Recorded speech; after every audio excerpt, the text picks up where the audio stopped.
10 жасар бала нарушение ритма деп беріп жатыр. Кеттік, не болады?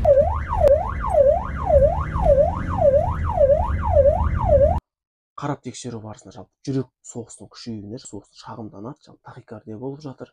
Бала ештеңемен учетта тұрмайды, кардиограмма түсіріп, қарап тексеру барысында пульс 135. Ал 10 жасар балаға бұл норма емес әрине. Неден болып жатыр деген сұрақ. Учетта ештеңемен тұрмайды.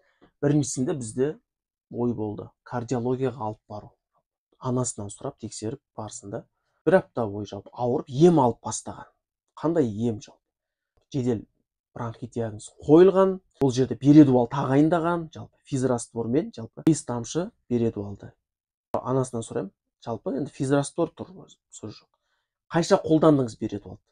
5 мл бередуал қолданған. Енді қараңыздар, 1 мл бередуалда жалпы 20 тамшы бар.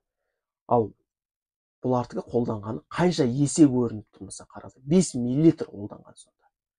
Осының салдарынан токсикологияға алып бардық. Жедел бередуалмен улану болды.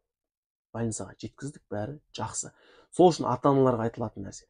Міндетті түрде дәрігер тағайынданба, қараңыздар. Миллилитр деп тұрма, тамшы деп тұрма. Сол жерде непонятный сұрақ па, дұрыстап сұрап алыңыздар.